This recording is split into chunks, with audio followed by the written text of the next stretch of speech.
संतप्त मानस शांत हों, जिनके गुणों के गान में वे वर्धमान महान दिन विचरे हमारे ध्यान।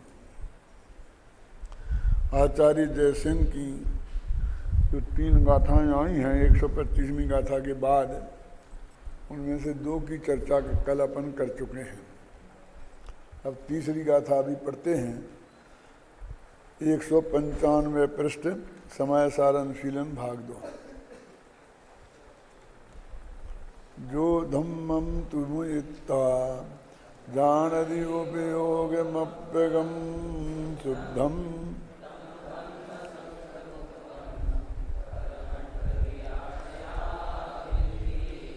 जो योगींद्र शुभोपयोग रूप धर्म परिणाम को, पुण्य को छोड़कर ज्ञान दर्शन स्वभावी आत्मा को शुभाशुभ संकल्प विकल्पों से रहित अनुभव करते हैं, उन्हें परमार्थ के जानने वाले सर्वज्ञ भगवान या ज्ञानी जन व्यवहार धर्मरूप पुण्य परिग्रह से रहित साधु कहते हैं।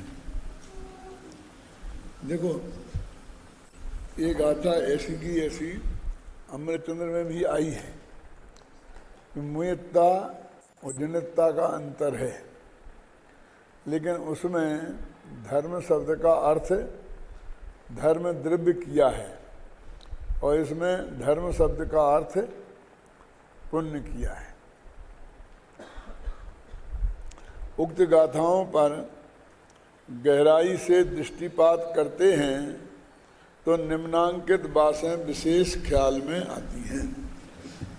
यदि ये 3 गाथाएं नहीं होती तो क्या कमी रह जाती, और इन 3 गाथाओं में उनके जुड़ जाने से क्या विशेषता आ गई है, इस बात को यहाँ बताते हैं और क्या अंतर आया है।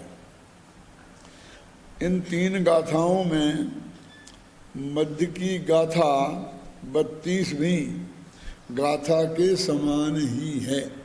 जो 32वीं गाथा थी उसके समान ही है, मात्र अंतर इतना ही है कि उसमें समागत जनित्ता पद के स्थान पर इसमें मुयत्ता पद आया है।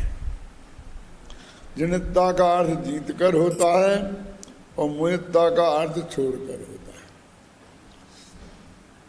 है। कहना ये चाहते हैं कि भाई इसमें ऐसा कोई बहुत बड़ी नया प्रमेय उपस्थित कर दिया गया हो, ऐसी कोई बात नहीं है। लेकिन ये तो 20-20 गाथाएं बनाते हैं, एक एक पद बदल कर, तो एक पद बदल कर उन्होंने एक गाथा ऐसी बना दी। दोनों पक्ष हैं इसमें। क्या कि एक तो कोई विशेष नई बात आई नहीं, और फिर अपन कहें कि ऐसा क्यों किया, फिर जरूरत नहीं थी। तो ये तो 20-20 गाथाएं बनाने के लिए बोलते हैं। तो उन्होंने जनित्ता की जगह मुयत्ता लिखकर एक गाथा नहीं बना दी। उसमें क्या है? यद्यपि परमठ व्यायना बिनती पद तीनों गाथाओं में एक सा है, तथापि तात्पर्य वृत्ति में प्रथम गाथा में उसका अर्थ गंधर देव किया है, दूसरी गाथा में तीर्थंकर देव किया है और तीसरी गाथा में प्रत्यक्ष ज्ञानी अर्थ किया है। यदि उनके चित्त में ये बात थी तो चौथे ब्रह्मस्थान से लेकर सिद्ध भगवान तक सभी परमठ व्यायना बिनती परमार्थ के जानकार इस अर्थ में था, तो एक गाथा की टीका में भी ये लिख सकते थे कि ज्ञानी से लेकर सिद्ध भगवान तक ये सभी परमार्थ के जानने वाले हैं। साथ में बिनती लगा हुआ है, माने कहते हैं। तो कहते हैं यदि उन्हें ऐसा कहना था तो फिर अरहंत तक ले जाते सिद्ध भगवान, चूंकि कहते नहीं हैं तो अरहंत तक भी ले जा सकते थे, है ना। लेकिन उन्होंने 3 गाथाओं में 3 अलग अलग अर्थ किए, जैसा कि अमृतचंद्र ने नहीं किया उनने बस परमार्थ को जानने वाले, बस अब अपने आप लगाते रहो कि परमार्थ के जानने वाले कौन हैं। वास्तव में जिन जिन को उपदेश देने का जनवाणी की आज्ञा के अनुसार अधिकार है वे सभी, क्योंकि जो परमार्थ को नहीं जानते हैं उन्हें तो जनवाणी का प्रवक्ता ही नहीं बनना चाहिए। क्या? क्योंकि सम्यक दृष्टि ज्ञानी से लेकर सर्वज्ञ परमात्मा तक सभी लोग परमार्थ के ज्ञाता हैं। अतः मैंने इसका अर्थ तीर्थंकर देव या ज्ञानी जन किया है। तो हमने ऐसा लिख दिया कि तीर्थंकर देव या ज्ञानी जन। अब आप कहोगे फिर वहाँ से वहाँ तक क्यों नहीं लिखा? क्योंकि बोलते दो ही है, या तो ज्ञानी जन मतलब चौथे गुणस्थान में, पांचवें गुणस्थान में और छठवें गुणस्थान में। फिर आज के तो बोलते ही नहीं ना, और फिर बाद में केवली का दिव्य ध्वनि करती है। इसलिए ज्ञानी जन और अरहंत देव एक अर्थ। दूसरा अर्थ है कि ज्ञानी जन क्षयोपम ज्ञानी ज्ञानी और छाय ज्ञानी ज्ञानी, दो ही तो भेद हैं। कि यदि तीर्थंकर को छोड़ दें और सिद्धों को हटाने के लिए तीर्थंकर देव, ख्याल में है ना। और यहाँ 7वें गुणस्थान से लेकर 12वें गुणस्थान देव वाले जीव क्योंकि हमें उपदेश देते नहीं हैं, इसलिए उनको तीर्थंकर अथवा ज्ञानी ऐसा अर्थ किया है। प्रत्यक्ष ज्ञानी का मतलब ये है कि आत्मानुभवी है ना। माने वैसे आगम के माध्यम से, अनुमान के माध्यम से तो और भी लोग जानते हैं, ख्याल में ना। तो फिर उनको प्रवचन नहीं करना चाहिए कि उन्हें नहीं कहना चाहिए, तो ऐसा कुछ नहीं है। इसलिए क्योंकि उनकी जिम्मेवारी इतनी है कि वे अपनी बात को आगम के अनुसार, जो पुराने प्रत्यक्ष ज्ञानी से लेकर तीर्थंकर तक हैं, उनके अनुसार उनकी वाणी हो, इस बात का वे ध्यान रखें, तो वो उस बात को कहने के अधिकारी हैं। जहाँ तक मैं समझता हूँ वाली बात वास्तव में जैन धर्म में नहीं है। जो भी विद्वान ये बोलते हैं कि जहाँ तक मैं समझता हूँ, वो दो बातें करते हैं।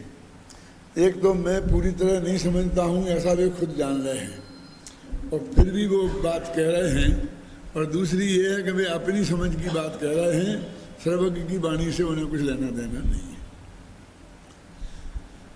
जबकि जिनेन्द्र भगवान की वाणी को यदि हम प्रतिपादन करने वाले प्रवक्ता हैं, तो जहाँ तक मैं समझता हूँ वाली बात की ज़रूरत नहीं है। यदि आपको शक है तो आप कहिए ही मत। क्या शक है तो कहिए ही मत। तो ऐसा तो आचार्य दर्शन ने किया है, लेकिन ऐसा नहीं किया। उनने ऐसा किया है कि आचार्य अमृतचंद ने ऐसा अर्थ किया है, और एक ऐसा अर्थ भी हो सकता है। मैं नहीं जानता, जहाँ तक मैं समझता हूँ ऐसी ऐसी अज्ञान वाली बात नहीं की। वे क्या समझते हैं कि ऐसी कहकर हमने अपने अज्ञान को स्वीकार किया, और इस आजकल इस बात की बड़ी गौरव माना जाता है। क्या कैसा? उन्होंने तो साफ साफ कह दिया। क्या? लेकिन ये कोई गौरव की बात तो है नहीं। आपको है ना, यदि आप नहीं समझते हैं तो आप जनवाणी के अनुसार बोलिए, यदि आप समझते हैं तो उसके हिसाब से बोलिए। मानो ये बात अच्छी नहीं है। पहले के ज़माने में जब कोई ग्रंथ लिखता था तो शुरू में ऐसा लिखता था कि मुझे छंदादिक का ज्ञान नहीं है, मुझे भाषा का विज्ञान नहीं है, मैं धर्म का भी विशेषज्ञ नहीं हूँ, फिर भी मैं ये बात लिख रहा हूँ, इसलिए अब आप लोग ध्यान से सुनिए। फिर धीरे धीरे पद्धति बदल गई और वो पद्धति आ गई कि नहीं, मैं सब समझता हूँ और मेरे समझ का आधार ये है। ख्याल में है ना। जैसे कि कई जगह आपको मिलेगा ऐसा कि भी मैं छंदादिक का ज्ञान नहीं है, ऐसा नहीं है, ऐसा नहीं है, फिर भी मैं आपको ये कहता हूँ, लिखता हूँ, छंदों में लिखता हूँ। छंद का ज्ञान नहीं है, छंदों में लिखता हूँ। तो मतलब हम सब बेवकूफ़ हैं, तुम्हारी बात क्यों पढ़ें? जब तुम ही छंद को नहीं समझते हो हैं, तो हम क्या करें। तो जैसे टोडामल जी ने जब मोक्ष मार्ग प्रकाशक लिखा, आज की बात नहीं कह रहा हूँ, तब उन्होंने क्लियर लिखा कि मेरे ज्ञान का आधार ये है कि मैंने किन किन शास्त्रों का अध्ययन किया है। वो मोक्ष मार्ग प्रकाशक के शुरू में उन्होंने बताया है कि इन इन शास्त्रों का और अनेक कथा ग्रंथों का और चरणान योग के अनेक शास्त्रों का मुझे ज्ञान है, और मैं उसके आधार पर अपनी ये बात लिखता। तो दो शैलियाँ अलग अलग हो गई ना। तो वो जो शैली थी पहली कि मुझे कुछ ज्ञान नहीं है, उसे तो बस अपनी लघुता दिखाने जैसी बात हो गई। वो उसको मानते नहीं है, मानते यही है कि मुझे ज्ञान है। वो तो सिर्फ औपचारिकता में ऐसा कहा जाता है कि भाई ऐसा है ऐसा है, मैं तो कुछ समझता नहीं हूँ, ऐसा औपचारिकता की बात उन्होंने कर दी। यानी वो अपने बात में इतना गंभीर नहीं औपचारिकता निभा रहे हैं। लेकिन टोडामल जी नहीं कहते कि ऐसा नहीं है कि मैं वैसे ही लिखने के लिए बैठ गया हूँ, और तर्क वितर्क भी किया कि तुम इतने ज़्यादा बुद्धिमान नहीं हो, तुम ऐसा कह रहे हो तो फिर क्यों लिख रहे। तो उन्होंने कहा कि भाई क्या करें, बहुत बड़े बड़े आचार्यों के ग्रंथ हैं, उनको हर एक आदमी पढ़ नहीं सकते हैं, संस्कृत प्राकृत भाषा जानते नहीं हैं, तो उनके लिए मैं देश भाषा में ये बात लिखता। हमारे आचार्यों ने भी इसकी चर्चा की, तो वहाँ उन्होंने लिखा केचित गंभीरा हैं केचित विस्तृता। कुछ लोग ग्रंथ तो बहुत गंभीर हैं और बहुत विस्तार वाले हैं, लेकिन अल्प बुद्धि वाले जीवों को वो गंभीर ग्रंथ समझ में नहीं आते हैं, और बहुत विस्तार वाले ग्रंथों को पढ़ने के लिए लोगों को फुर्सत नहीं है। इसलिए मैं संक्षेप में क्या लिखा, लघु से है ना, अल्प बुद्धिम लघी से ऐसे शब्द पढ़ा है ना, प्रमाणादर्थ संसिद्धि कदा भाषा विपर्या लक्ष्मा अल्प बुद्धिम लघी से। उनने ये बात अपना कारण बता दिया कि मैं इसलिए लिखता हूँ। ख्याल में आई ना। और आज मैं शायद सुबह के व्याख्यान में आई थी क्या बात कि भाई एक आचार्य ने लिखा क्या है ऐसी क्या बात है कि मैं लिख रहा हूँ तो इसमें ऐसी कौन सी बात है, लिख रहा हूँ मैं, मेरे को भाव आया है, अपनी बुद्धि व्यवस्थित हो जाए और लोगों को भी लाभ हो जाए, इसलिए मैं उसका अर्थ लिख रहा हूँ। उसमें क्या बात है, माने आप क्यों लिख रहे इसका सवाल क्या है। क्योंकि आजकल एक नई पद्धति आई है ना, और बात सच्ची भी है कि आदमी पढ़ने से विद्वान बनता है, फिर उसी बात को पढ़ाने से थोड़ा अनुभवी बनता है, और उसी बात को फिर लिखने से परफेक्ट बनता है। ऐसा अंग्रेजी में कोई ऐसा कहावत है, समझे ना। तो मुझे परफेक्ट बनना है, इसलिए मैं लिख रहा हूँ। अपने स्वयं अध्ययन के लिए मैं पढ़ता हूँ, लेकिन जब मैं पढ़ाने बैठता हूँ तो मुझे उसकी गहराई से जिम्मेदारी महसूस होती है, तो उसके लिए मैं विशेष अध्ययन करता हूँ। और कभी कभी तो पढ़ाते पढ़ाते बीच में भी कई नए प्रमेय समझ में आते हैं। ये पढ़ाने वाले अनुभव करते होंगे क्या, इसलिए मैं पढ़ा रहा हूँ। कोई तो कह सकता भाई मैं अपने आजीविका के लिए पढ़ा रहा हूँ, मेरी ड्यूटी है इसलिए पढ़ा रहा हूँ। फिर ऐसे लोग भी तो हैं कि जो बिल्कुल कहते हैं मुझे कुछ पैसा नहीं चाहिए, कुछ नहीं चाहिए, मेरी आजीविका का भी मेरे पास सब साधन है, लेकिन मैं तो पढ़ाऊँगा। लेकिन आपने मुझे पढ़ाने का अवसर दिया, इसके लिए मैं आपका बहुत बहुत धन्यवाद देता हूँ, उपकार मानता हूँ। ये नहीं कहते मैंने उपकार किया, ऐसा नहीं कहते हैं। क्यों? कि वो जानते हैं कि मैं पढ़ाने का मौका मिला तो उससे मुझे और गहरी स्टडी हो गई, उसके लिए मैंने गहराई से पढ़ा और समय निकाला तो मेरी और गहरा अध्ययन हो गया। ऐसे मैं लिखता हूँ। पुराने ऐसे बहुत से कवि और ऐसे लेखक हुए हैं, क्योंकि उस वक्त तो छपते ही नहीं थे, छपने का तो लोगों ने था ही नहीं। उनकी वो एक ही कॉपी रह जाएगी। ऐसा भी बहुत से लेखकों के साथ हुआ। क्यों? उनने यदि मंदिर में पहुंचा दी वो कॉपी उनके मरने के बाद उनके बाल बच्चों ने, तो वो शास्त्र भंडारों में सुरक्षित भी हो गई। यदि उन्हीं के घर पर ही पड़ी रही होगी और रद्दी की पोटली समझकर सड़े सड़ाए कागजों को उनके उत्तराधिकारियों ने उसे नष्ट कर दिया होगा, तो खत्म भी हो गया। उस वक्त तो 2-4 कॉपी हो जाएं ये बहुत बड़ी बात थी, यही बड़ा प्रकाशन था, क्योंकि वो बहुत कठिन काम था। उसके लेखक मिलते थे तो उनको अक्षरों की गिनती के हिसाब से मेहनताना देना पड़ता था। वो कोई मेहनताना इतना ज़्यादा नहीं होता था। बेचारे उन 8-8 घंटा लिखते थे तो अपने घर का खर्चा मुश्किल से चला पाते थे, ऐसा ही होता था।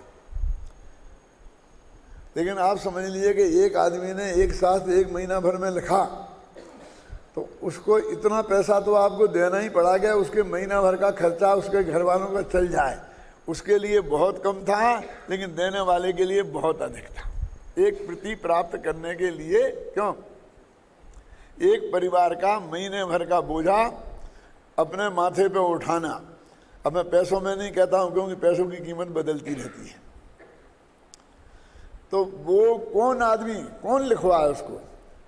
उस साधारण लेखक की बात को कौन लिखवाए? तो उसने क्यों लिखी? अपनी रुचि से लिखी।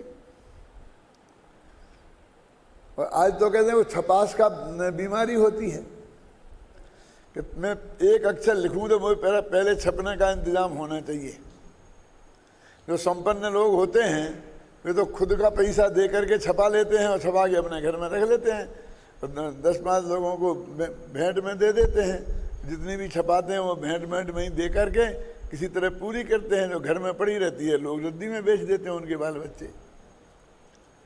लेकिन जो संपन्न नहीं हैं वे क्या करें? तो अपने मैंने एक दफ़ा कोई बताया था कि छपास की बीमारी के पहले फाड़ू रोग होना चाहिए। सुना? सब विद्यार्थी जानते हैं? जो नहीं जानते वो हाथ उठाएं तो मैं दोबारा सुनाऊं, नहीं तो आगे बढ़ जाऊं। एक फाड़ू रोग होता है। ये फाड़ू रोग क्या है? जो जिनने सुना है उनसे हाथ नहीं उठवा रहा हूं, जिनने नहीं सुना है उनसे उठवा रहा हूं। मुझे मालूम पड़ेगा कितने लोगों को मुझे ये बात बतानी है। कम से कम ये बात जो मैं कह रहा हूं वो इन लोगों की समझ में आई, इतना तो पता। एक आदमी बहुत विद्वान बड़ी संस्था में पढ़ने के लिए गया था, समझ लो टोडामल स्मारक में ही पढ़ने के लिए आया था। पुराने ज़माने में कहावत तो ही चलती थी, बनारस से पढ़ के आया था। और वो रात भर लिखता था, 1 बजे तक 2 बजे तक, और फिर सो जाता था, और फिर सुबह उठकर फ्रेश माइंड में उसे पढ़ता था और उसे फाड़ के फेंक देता था। फिर रोज़ाना शाम से लिखने बैठता था 8-9 बजे से, और रात के 2 बजे तक लिखता था, फिर सो जाता था और सुबह उठता था और उसे पढ़ता था फ्रेश माइंड में, फिर फाड़ के फेंक देता था। तो उसकी माँ बहुत परेशान हुई कि मेरा बेटा विद्वान बन के क्या आया, ये तो रात भर पढ़ता है, लिखता है, और जो रात इतनी मेहनत के बाद जो लिखता है सुबह फाड़ के फेंक देता है। तो वैद्य के पास गई कि मेरे बेटा को फाड़ू नाम का रोग हो गया है। समझ में आई ना? अब फाड़ू रोग का मतलब समझे ना, कि जो लिखता है उसे फाड़ के फेंक देता है, फाड़ू नाम का रोग हो गया है। तो वैद्य को बताया कि भैया कैसे तूने? उसने बताया कि ऐसी ऐसी हालत है। तो उसने कहा ऐसा करो कि सुबह भैंस के दूध में बासी पुड़ी, भैंस के ठंडे दूध में बासी पुड़ी मीड़ कर सुबह नाश्ते में दिया करे, ये फाड़ू रोग ठीक हो जाएगा। समझ में आया क्या? भैंस का दूध वैसे ही आलस करने वाला होता है, फिर ठंडा हो तो कहना ही क्या है, और पुड़ी वैसे ही नुकसान करती है, फिर बासी और ठंडी हो तो इतना आलसी हो जाएगा कि एक तो रात को इतनी देर तक लिख नहीं पाएगा, नींद आएगी, और फिर सुबह इतना फ्रेश माइंड नहीं होगा कि अपना ही लिखा उसे बिल्कुल बेकार लगे। वो तीक्ष्ण बुद्धि होती ना, तो उसको लगता है इसमें अरे ये तो कुछ दम नहीं है, इसमें क्या है। ये कहावत किसी वैद्य ने निकाली होगी ये बताने के लिए कि बासी पुड़ी भैंस के दूध के दही के साथ खाना बहुत नुकसानदायक है, बुद्धि को स्थूल करने वाला है।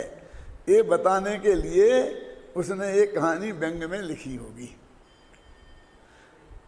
मैं तो तुमसे ये कह रहा हूं कि पहले कुछ दिनों फाड़ू रोग होना बहुत जरूरी है, फिर छपास नाम का रोग बाद में पैदा हो। क्या अब आप जो लिखें उसे बार बार पढ़ें, और पढ़कर आपको संतोष होता है कि नहीं पहले तो ये देखें। यदि आपको संतोष नहीं होता है तो उसे फाड़ दें।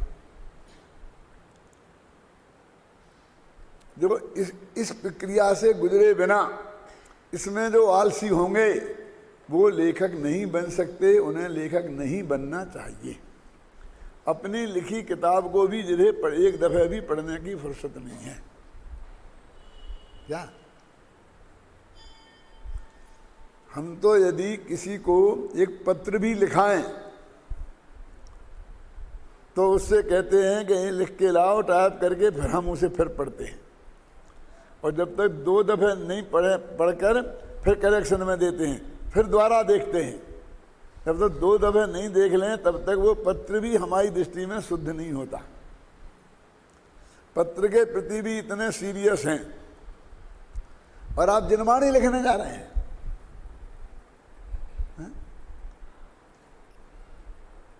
आप जनवाणी लिखने जा रहे हैं। मैं किसी का नाम नहीं लेता हूं, लेकिन बताता हूं, मैंने ऐसे लोगों को देखा है कि जनवाणी लिखना है किसी का, तो उन्हें बुलाया उसको शॉर्ट हैंड वाले को, और बराबर बोलते गए बैठे बैठे अर्थ गाथा का, छंद का, और फिर कह दिए टाइप करके छपने में दे दो बस। फिर और प्रूफ रीडिंग, मैं प्रूफ रीडर थोड़ी हूँ, दूसरा आदमी प्रूफ रीडिंग करके छाप देगा, बस खत्म। वो कूड़ा करकट सब चला जाएगा, ख्याल में आई ना। तो बस वो कभी उसकी किताब को कोई पढ़ेगा नहीं। एक किताब से इज्जत हो जाएगी, खाक में मिल जाएगी मिट्टी में, फिर उसके नाम से दूसरी किताब भी कोई अच्छी भी आएगी तो अभी उसे कोई पढ़ेगा नहीं, वो पढ़ने ही लायक नहीं होगी। क्या आपने मूर्तिकारों को नहीं देखा, आपने चित्रकारों को नहीं देखा? वे मूर्ति बनाते हैं, चित्र बनाते हैं, और दूर खड़ा होकर ऐसा देखते हैं बारीकी, इसमें एक कमी लगेगी, फिर जाके सुधारते हैं, फिर दूर से जाके देखते हैं कि इसमें एक कमी लगी, फिर सुधारते हैं। करते हैं कि नहीं करते हैं? और कभी देखते हैं कि ये तो बने मज़ा ही नहीं आया तो पूरा चित्र फाड़ देते हैं। 100 चित्र बना बना के फाड़े तो एक चित्रकार बनता है। ऐसा कोई चित्रकार नहीं कि उसने ऐसा लेके फटाफट बना दिया और सही हो गया, समझे ना? ऐसे ही लेखक का है, ऐसे ही विद्वत्ता का है। आप अपना कैसेट बनवाओ जो भाषण प्रवचन करते हैं, और फिर उसे चलाओ घर में अपने कमरे में और बैठ के सुनो। फिर उसमें जो गलतियां हों अगले दफे सुधारो, फिर सुनो। ख्याल में आई ना? तब आप परफेक्टनेस आएगी। और कहो नहीं साहब हम तो बिना ही ऐसा करे और वहाँ बहुत लोकप्रियता हो गई हमारी, तो हो गई होगी, उसमें कौन सी आश्चर्य की बात है। ऐसे लोग भी तो बहुत हैं इस जगत में कि जो महास्थूल बुद्धि हैं, उस गांव में कोई वक्ता पहुंचा ही नहीं। पहली दफ़े जो तुम्हारे पास तत्व ज्ञान की असली बातें हैं उसे सुनने को मिली तो वो तो गदगद हो ही जाएगा। उनने पास कर दिया, किनने? जो कुछ नहीं समझते हैं क्या कीमत है। तुम पहले अपने को ही पास करो ना, और फिर कोई इसके विशेषज्ञ विद्वानों से पास करवाओ। और विशेषज्ञ विद्वान भी औपचारिकता में साहब आपको प्रोत्साहित करने के लिए बोल दें कि हाँ नहीं बहुत बढ़िया, एकदम अच्छा, हमको जान के बहुत प्रसन्नता हुई, बहुत खुशी हुई, ऐसा देखकर आपका ऐसा कर करके कहें ऐसा बच्चों को प्रोत्साहन देना चाहिए। क्या कीमत है उसकी, मैं घबराना नहीं।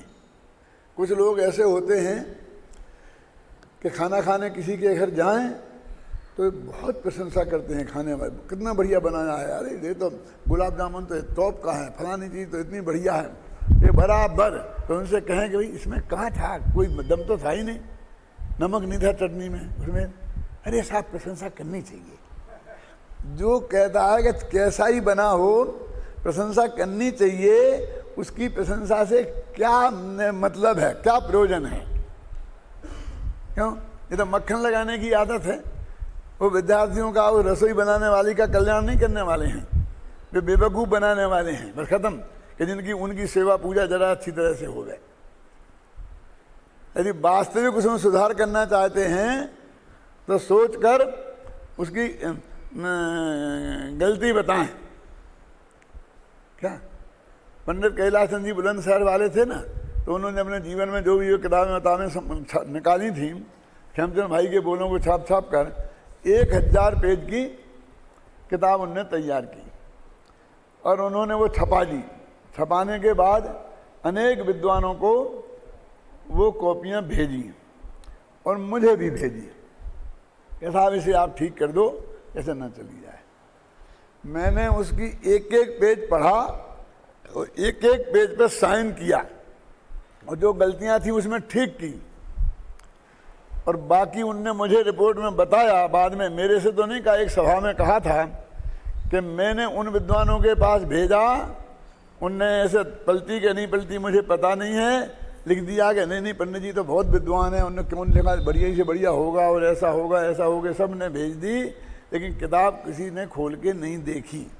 लेकिन डॉक्टर भारल ने के एक एक पेज में एक एक दो दो गलतियाँ निकाली उन्होंने, और उन पर पूरे उन पेजों पर उनके साइन हैं, और वो कितनी मेरे पास आई उससे मैंने करेक्शन करवा के छपाई। आप समझे ना? तो ऐसी प्रशंसा करने वाले देखे ही नहीं। अपन से किसी किताब की सम्मति मांगते हैं तो अपन कहते कैसे लिख दें, अभी 400 पेज पढ़ने की मुझे कहाँ फुर्सत है, और लोग बराबर दूसरे दिन फटाफट बना के सम्मति बढ़िया से बढ़िया भेज देते हैं। उसमें क्या लिखा, कहाँ लिखा, कुछ मतलब नहीं होने, वो तो बस पद्धति है भेजने की, बढ़िया बहुत अच्छा किया है। उसमें बस वो बेशब्द होंगे रटे रटाए, कहाँ किस पेज पे कौन सी बात बढ़िया है, ऐसी करो ना एक आध उल्लेख, क्या बात बढ़िया लगी, क्या बात में आपको थोड़ी कमी लगी, सच्चे दिल से उसकी समीक्षा से पढ़ो, और नहीं पढ़ दो तो लिख दो मैंने पढ़ी तो नहीं है लेकिन बस ऐसे लिख दो, क्लियर खत्म। क्यों? तो ये जो फाड़ू रोग होगा तो तुम लेखक बनोगे, और असली विद्वान तब बनोगे जब वो मैंने बताया ना कि सुन सुन के बार बार अपने भाषण शैली को सुधारोगे तब। और ये नकली प्रशंसकों से बहुत दूर रहना, जिनकी एक भाषा बनी बनाई है, कोई अच्छा बोले बुरा बोले अच्छा बोले तो भी उसे वही शब्दावली अपने मुंह से दोहरा देनी है, उसकी कोई कीमत नहीं है। देखो अब ये अपन यहाँ पढ़ रहे थे ना, पेज नंबर 195, क्योंकि सम्यक दृष्टि ज्ञानी से लेकर सर्वज्ञ परमात्मा तक सभी लोग परमार्थ के ज्ञाता हैं, अतः मैंने इसका अर्थ तीर्थंकर देव या ज्ञानी जन किया है। तीसरी गाथा 37वीं गाथा से मिलती जुलती है, तथापि 37वीं गाथा में धम्म पद का प्रयोग धर्म द्रव्य के अर्थ में है, और यहाँ पुण्य भाव के अर्थ में धर्म शब्द के पद का प्रयोग है। ये जो 4 चीज़ें निकाल के 3 चीज़ें मैंने इसमें रख दी हैं, तो आप शायद नहीं निकाल पाते, लोग उसी गंभीरता से देखते ही नहीं। यहाँ इनका अर्थ पढ़ते जाते, उसका अर्थ पुण्य करते जाते, उसका धर्म करते जाते, कहीं भी पुण्य कर देते कहीं भी धर्म कर देते। कौन किसने धर्म किया है किसने पुण्य किया है, इस प्रमाण के साथ और प्रस्तुत करना एक अलग बात है। आप समझे क्या स्टडी किसे कहते हैं? भाई ये क्या है, इसमें नया माल क्या, अजी है तो क्या है, हैं? और नहीं है तो क्या नहीं है, अंतर है तो क्या है। तो चौथा, प्रथम गाथा में शुद्ध पद का अर्थ द्रव्य कर्म भाव कर्म और नो कर्म से रहित किया है, और तीसरी गाथा में शुभाशुभ संकल्प विकल्पों से रहित किया है। अब एक ही शब्द है शुद्ध, और दोनों के दो जगह दो अर्थ किए हैं। हम विचारें इस पर, पहले तो हमारे ध्यान में आवे कि ऐसा हुआ है, फिर हम विचार करें, समझ में आए न आए ये अलग बात है। आ जाए तो ठीक है, नहीं आए तो हम और ज्ञानी से पूछें, ख्याल में आए ना। एक दफे निर्णय तो करें उसके बारे में कि भाई सहजी भाव से ऐसा हो गया है कि कोई विशिष्ट अर्थ में वो कहना चाहते हैं, हम उसकी खोज तो हमें करना चाहिए ना। इसका कारण यह प्रतीत होता है, अब ये लिखा कि दो जगह उन्होंने अलग अलग किया, अब हम सोच रहे तो उसका अर्थ अंतर हमें इसलिए मालूम पड़ता कि इन्होंने ऐसा क्यों किया कि पहली गाथा में संग परिग्रह को छोड़ने, संग को छोड़ने की बात है, परिग्रह को छोड़ने की बात है, और तीसरी गाथा में पुण्य भाव को छोड़ने की बात है। समझेंगे ना, ये इतने में फर्क है। अब संग में बाह्य पदार्थ और रागादि विकार, 24 परिग्रह है ना, तो मिथ्या तो रागादि सब आ गए ना, सभी आ जाते हैं। तथा द्रव्य कर्म, भाव कर्म और नो कर्म में भी सभी बाह्य परिग्रह और रागादि भावरूप अंतरंग परिग्रह ये सभी आ जाते हैं। तो वहाँ अकेला पुण्य की बात कहना चाहते हैं कि धम्मम शब्द का प्रयोग है इसलिए, और यहाँ संग माने शुभाशुभ भाव सब 24 परिग्रह, संग माने परिग्रह है ना, तो 24वां परिग्रह लेना चाहिए। अब अपना ध्यान जब भी जाता है, कितना ही पढ़ लें अपन, जब उनसे कहते हैं सब संग मुक्कम, सब परिग्रह से रहित, तो हमारे ध्यान में बाहर बस स्त्री पुत्र आदि मकान कपड़े लत्ते बस ये जाता है खत्म। और हम भाषण यहाँ करने लगेंगे कि आज के मुनि तो गाड़ियाँ रखते हैं, साथ में टीवी रखते हैं, फ्रिज रखते हैं। अब आज के मुनि क्या करते हैं, तुझे क्या लेना देना है, क्यों फड्डे में पाँव फंसा रहा है?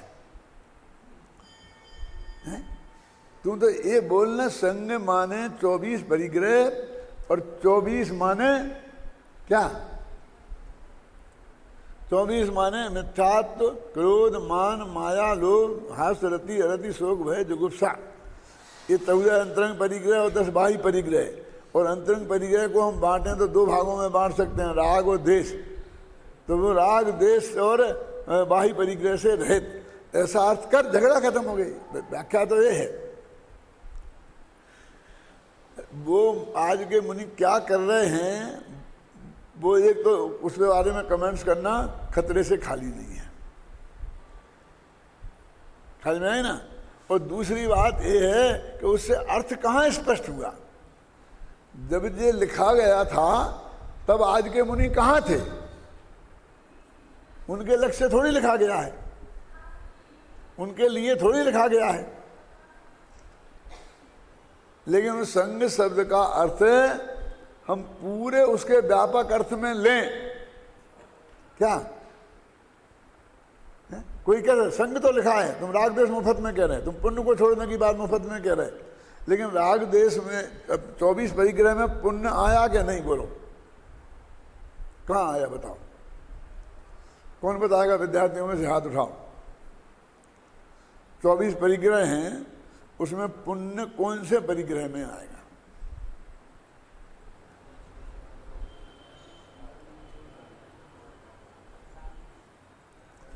सोच लिया?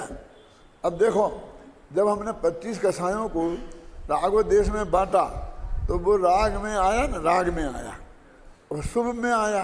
तो वे जो कसाएं राग रूप होती हैं वे शुभ और अशुभ दोनों प्रकार की होती हैं। देश को तो अशुभ ही माना है, उसे तो शुभ किसी ने माना नहीं है। तो राग रूप जो कसाएं, तो लोभ है, तो लोभ कसाय शुभ भी होती है और अशुभ भी होती है। कैसे होगी? राग तो सुबह शुभ दो भेद है ना। तो अपने विषय सामग्री जोड़ने की कसाय अशुभ होगी, और अपने विद्यार्थियों को पढ़ाना है तो उसके लिए व्यवस्था जुटाना, इसके लिए करना, जैसे ये विद्वान अच्छे बन जाएं या आगे जैन धर्म को भी आगे बढ़ाएंगे और अपना कल्याण भी करेंगे, तो इसको हम उसे शुभ लोभ कह देंगे। लोभ के बिना तो ये भी काम नहीं होगा ना। अर्थ का संग्रह तो उसमें भी होगा और इसमें भी होगा, क्यों? अब उसमें इसलिए नहीं होगा, उसमें क्या होगा कि धंधे पे बैठ कर झूठ बोल के दुकान पे करना पड़ेगा। क्योंकि समाज तो उसको देगा नहीं, तुम भीख मांगोगे तो। और ये अच्छा काम है तो समाज दे देगा, तो दुकान में बैठ के नहीं करना पड़ेगा। तो तुम अपना इस धर्म के काम को, पढ़ने पढ़ाने के काम को कर सकते हो, और एक जरा सी अपील में तुम्हारी वो व्यवस्था हो जाएगी। लेकिन वो व्यवस्था भी भई ना, तो आखिर शुभ अशुभ का भेद कैसे पड़ेगा? तुम कहोगे साहब पैसा की बात क्यों कर रहे हो? तो भाई शुभ भाव है और अशुभ भाव है, और शुभ और अशुभ क्रिया भी तो दो तरह की है ना। क्रिया में तो हमने ऐसे भेद किए ना, कैसे? शुभ क्रिया और अशुभ क्रिया, तो उसमें इसको हम शुभ क्रिया कह देंगे। समझ गए आप? यदि क्रिया से कोई पुण्य पाप बंध का संबंध नहीं है, भावों से ही है, लेकिन उसमें शुभ अशुभ का भेद तो कर ही सकते हैं ना। बाह्य परिग्रह की बात आएगी न जब, तो मेरे कहने का मतलब हमारी व्याख्या की तरीका क्या है, हम कैसे प्रवचन करते हैं, उससे आपको समझना है हमारा दिमाग कहाँ को जाता है। बहुत हल्का एक आध कमेंट्स कर देना लोगों का ध्यान आकर्षित करने के लिए अलग बात है, और उसके पीछे पड़ जाना और पूरे 1 घंटे तक उसकी धुनाई करना, इन दोनों में अलग बात है। लोगों का ध्यान यहाँ तक नहीं जा पाएगा, ख्याल में आई ना? तो इसलिए वो एक दोनों में अंतर है, ये हमको बारीकी से समझना चाहिए। मेरे कहने का मतलब ये है, उस लेवल तक उस बात की चर्चा नहीं करना चाहिए कि जिस लेवल तक जाने पर झगड़ा खड़ा हो जाए और सामने वाले का विरोध सामने खड़ा हो जाए। ये पॉइंट मैं बताता हूँ आपको। धर्म के 10 लक्षण में भी ऐसी कमेंट्स मिलेंगी। आप भी कह सकते हैं, आपने भी तो धर्म के लक्षण में लिखे हैं ना ऐसे कमेंट्स, कि आज तो ये परिस्थिति हो गई है एक आध वाक्य में, लेकिन 1,20,000 8 भाषाओं में 6 भाषाओं में छपकर सारे विश्व में पहुंच गई, और कैसेट, लेकिन एक आदमी का भी ये नहीं आया कि आपने ये बात इसमें क्यों लिखी। और बढ़िया से बढ़िया उसके सम्मतियाँ सैकड़ों लोगों की आई, जिसमें 10-20 की तो छपी हैं उसमें, और उसके बाद तो कितनों के आए कमेंट्स। माने उस लेवल तक उसे चुभ जाए, उस लेवल तक वो बात नहीं होगी, लेकिन उसका ज्ञान करा दे हैं। जैसे कि ये आया है कि बिन मांगे दे दूध बराबर, मांग के देवे पानी, और बिन वह लेना है खून बराबर, जामे खींचा तानी। तो ये बात कही, अभी किसी की क्या बात है? अभी तो एक कह रहे कि भैया तुम बिना मांगे दो तो तुम्हें असली पुण्यबंध होगा। किसी ने खींचा तानी करके दिया तो पुण्यबंध भी नहीं होगा और माल भी जाएगा। तो इस सत्य का ज्ञान कराया, लेकिन जो खींचा तानी जबरदस्ती करके कर लेते होंगे उन्हें तो चुभ सकती है ना, लेकिन उस लेवल तक वो बात नहीं गई कि जैसे वो चुभने की बात आ जाए कि वो किसी दूसरे को दिखा के देखो ये मेरी बुराई करी है, वो नहीं बता सकता। क्या?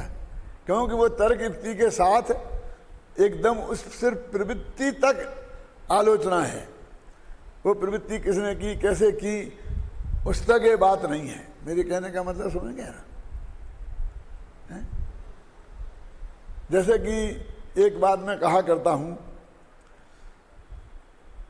कि हमारे विद्यार्थी हैं अथवा कोई ये सारे मुमुक्षु भाई हैं, ये अपने जीवन में हम क्या करें, ये काम वो कहाँ रहें, ये जगह चुनने में स्वाधीन नहीं है।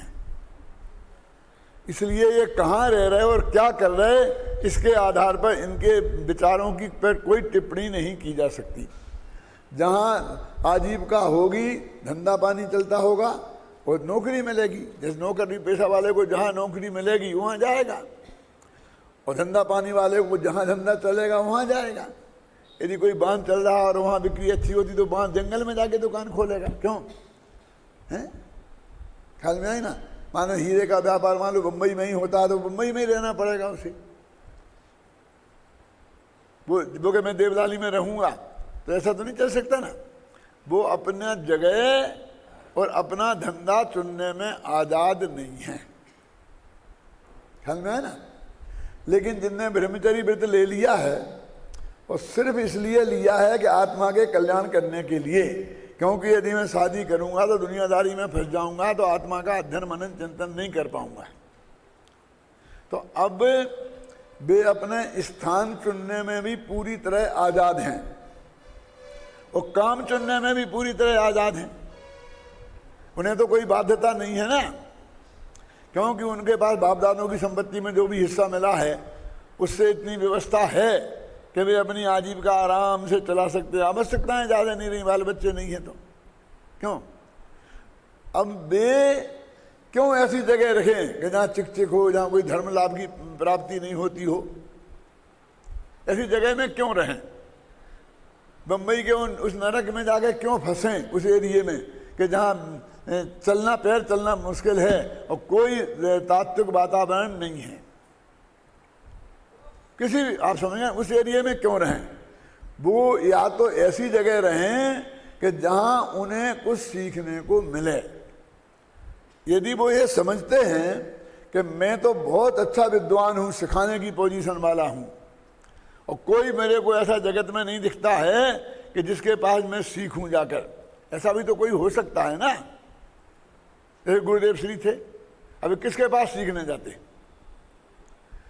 तो कम से कम ऐसी जगह बैठे कि जहां उसे 150-200 आदमी उससे सीखने वाले हों। क्यों? तो वो उन्हें पढ़ाएगा सिखाएगा तो उसका भी ज्ञान परिमार्जित होगा और ज्ञानदान भी होगा। अब जहां ना उसे लाभ देने वाला कोई है और ना उसका लाभ लेने वाला कोई है, ऐसी जगह बैठा है, तो वो जगह चुनने का जिम्मेवार वो पूरा है। वो ये नहीं कह सकता है कि मैं क्या करूं, मुझे तो इस नरक में रहना पड़ रहा है। अपनी रुचि से रह रहा है, उसको वही जगह पसंद है। ख्याल में आई ना।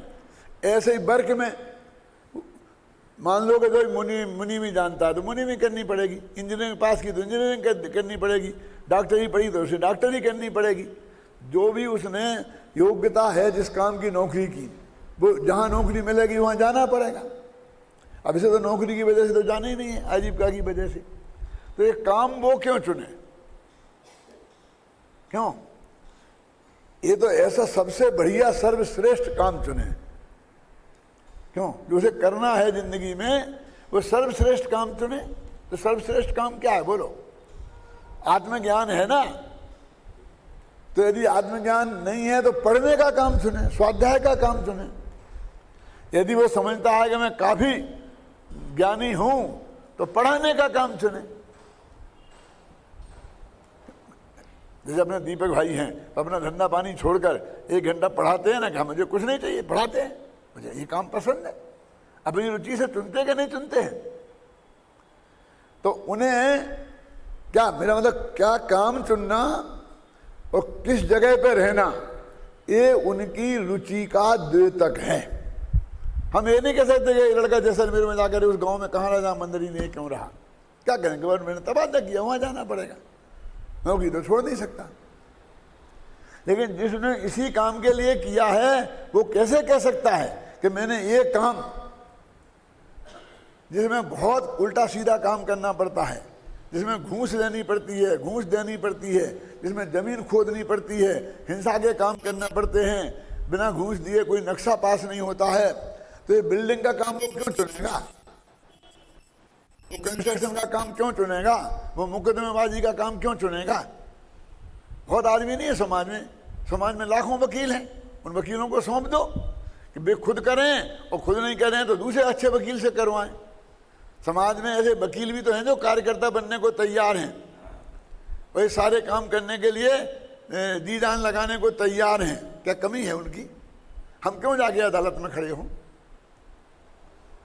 हम क्यों जाकर के जमीन खुदवाएं और नक्शा पास कराने जाएं, और हमें क्यों झंझट में फंसें, जबकि हम इतना बढ़िया समय सार पढ़ा सकते हैं और समय सार पढ़ सकते हैं, समय सार लिख सकते हैं। क्यों? मेरे कहने का कि वो जो वर्क उनने चुना है और वो जो उनने स्थान चुना है उसके वो जिम्मेवार हैं, उनकी वो रुचि वो ही है। ये झूठी बात है कि उन्हें आत्मा कल्याण की बात करना है।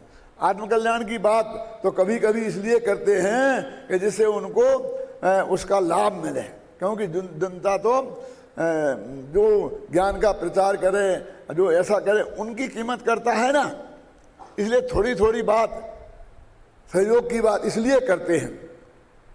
साहू जी से मेरी ऐसी चर्चा हुई थी, मैं बहुत मार्मिक बात बताना चाहता हूँ। फतेहपुर में साहू जी ने मेरे से कहा कि पंडित जी 2500 निर्माण महोत्सव समिति बनी है और इसका बहुत अच्छा काम हम करना चाहते हैं। हम चाहते हैं कि इसमें 2-4 करोड़ रुपया इकट्ठे हो जाएं तो हम बहुत काम समाज का कर सकते हैं।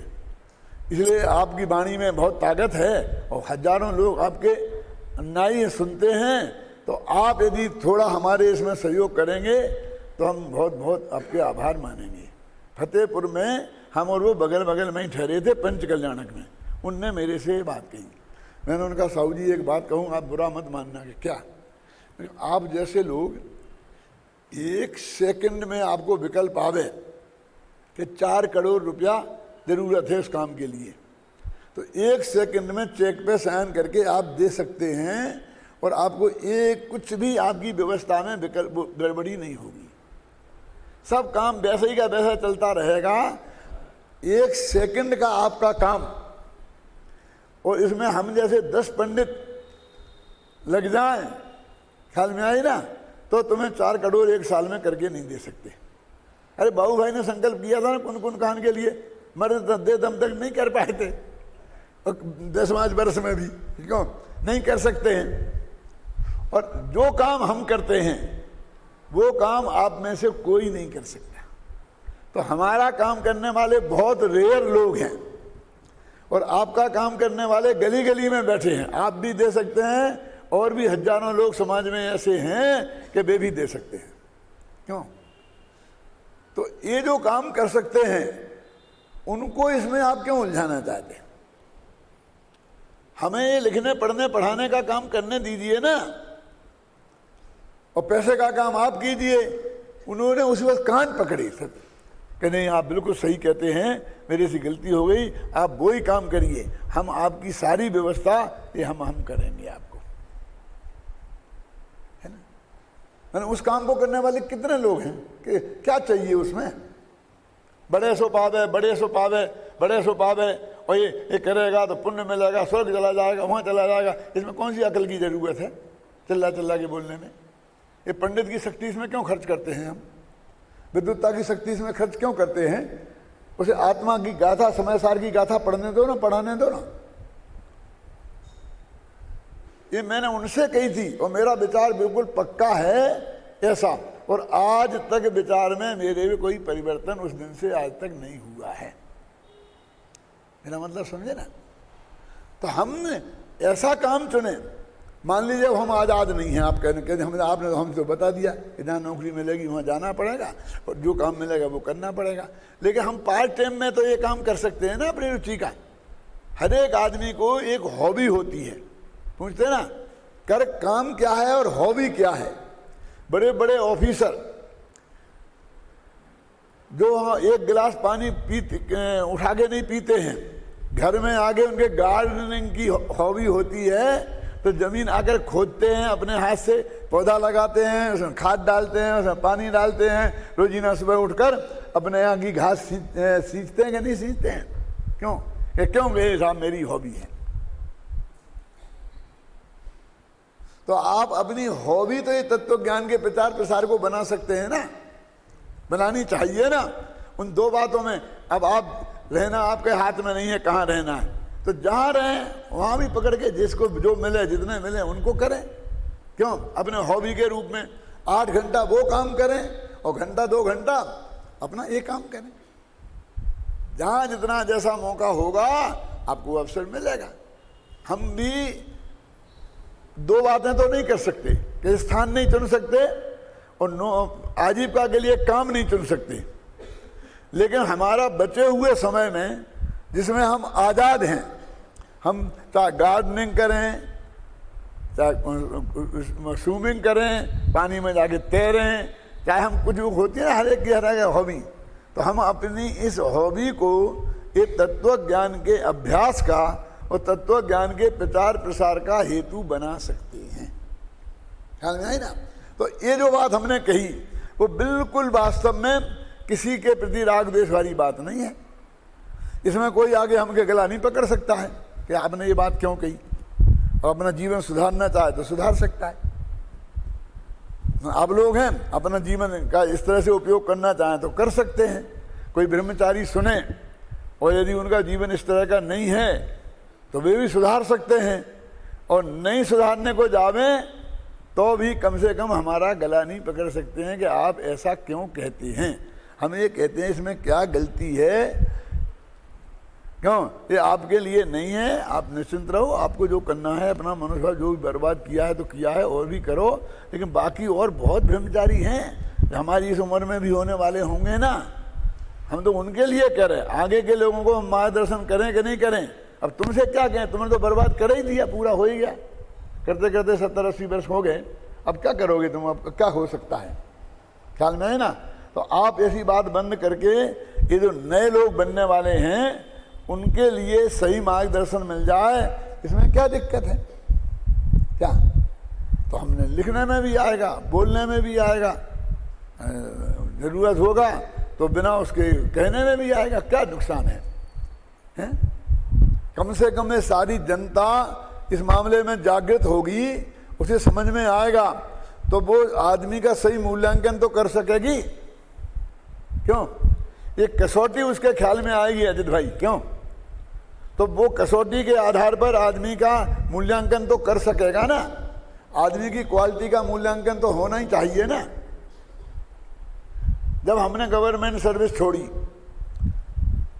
30 वर्ष की अवस्था में, जब चढ़ता हुआ काल होता है, हमने बहुत तरक्की के चांस होते हैं, तो लोगों ने बहुत कहा, हमारे रिश्तेदारों ने बहुत कहा, सबने बहुत कहा, तो हमने एक ही बात कही कि शकुंतला की कमर कब तक नापते रहेंगे, सूरत तुलसीदास को कब तक पढ़ाते रहेंगे। जब हमें हिंदी साहित्य का अच्छा ज्ञान है, संस्कृत साहित्य का अच्छा ज्ञान है, तो हमको अभिज्ञान शाकुंतल पढ़ाना पड़ेगा, तो उसमें क्या है? महिलाओं का नख से सिख तक वर्णन है, और क्या है बोलिए? उनके नाखून कैसे थे, और कुंडलियाँ कैसी थीं, और जांघें कैसी थीं, और पेट कैसा था, और कमर कैसी थी, क्यों? इसका वर्णन पढ़ाते रहे, कब तक पढ़ाते रहेंगे? जब हमने अमृतचंद को पढ़ा सकते हैं, जब हम बड़े बड़े आचार्यों के जो संस्कृत प्राकृत के हैं उनका अर्थ बता सकते हैं, उन पर लिख सकते हैं, तो ये जिंदगी इसमें हम क्यों खराब करें? क्या कि नहीं साहब आप बहुत पछताओगे, क्यों? कि जिनके सेठियों के भरोसे जा रहे हो ऐसी बढ़िया गवर्नमेंट की नौकरी छोड़कर, बस अब हमारा पुण्य में उदय नहीं होगा, पाप का उदय होगा, तो यहाँ कौन से डाल लगे? यहाँ भी कोई गांव कहीं डाल देंगे, कॉर्नर में मरते सड़ते रहेंगे, बस उसमें क्या है? धक्के खाते रहेंगे, उसमें क्या है? हमारे पुण्य का उदय होगा तो 2 रोटियों की व्यवस्था हो जाएगी, लेकिन हम तो अमृतचंद को और कुंद को पढ़ाएंगे। ये एक कठोर डिसीजन लिया, सारे नज़दीक के लोग, रिश्तेदार जैसे अपन बोलते हैं, वो सब लोगों का विरोध था। मैं किसी का नाम नहीं लेना चाहता हूँ कि बहुत बड़ी जीवन में गलती कर रहे हो कि तुम बहुत पश्चाताप करना पड़ेगा। ख्याल में है ना? अब मैं ये बात इसलिए नहीं सुनाता हूँ कि भाई मैंने कोई बहुत बड़ा काम किया, मैं ये बात इसलिए सुनाता हूँ कि आप भी इस कसौटी पर देखें कि आपको यदि आचार्यों को पढ़ने पढ़ाने का काम मिलता है और आपकी आजीविका अच्छी तरह चल जाती है, तो फिर वो जैसलमेर के किसी कोने में जाकर और उनको इस तरह की चीज़ें जो गीत मिथ्यात्व की पोषक हैं उन्हें पढ़ाने में अपना ज़िंदगी खराब करने से क्या लाभ है?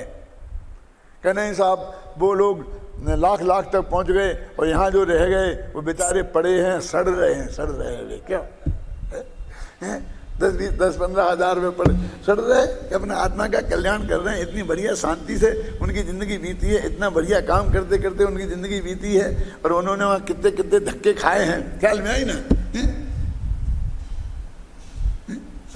माने क्योंकि ये कोई भी संस्था समाज का ये निर्णय तो नहीं कर सकती है कि आपको उनकी बराबरी की व्यवस्था यहाँ कर दे। अब गवर्नमेंट ने एड देना बंद कर दी है तो कॉलेज वाले भी क्या दे रहे हैं? जो पहले इतना देते थे अब वे भी इसी लेवल पे आ गए ना, और इसी कीमत पे विद्वानों की व्यवस्था करने लग गए ना। क्यों? मेरे कहने का अर्थ है कि हम अपने जीवन का वर्क और रहने के स्थान का चुनाव यदि अपने आधार पर कर सकते हैं तो बहुत बढ़िया बात है, लेकिन सबके बस की ये बात नहीं है तो कोई चिंता की बात नहीं है, वो वही काम करें। लेकिन जो बाकी समय उनके हाथ में बचता है उसमें वो जहाँ जितने लोग उपलब्ध हों उनको तत्वज्ञान सिखाएं, अपना अभ्यास चालू रखें उस बाकी के समय में। ख्याल में आए ना, साल में पर्यूषण में है और कोई ऐसा अवसर आए तो अपना समय निकाल कर समाज के लिए देवें, तो ये समझ लो बहुत बड़ा काम कर रहे हैं, अच्छा काम कर रहे हैं, प्रशंसनीय काम कर रहे हैं। जिसकी जैसी क्षमता और योग्यता है उसके अनुसार उसे काम अवश्य करना चाहिए।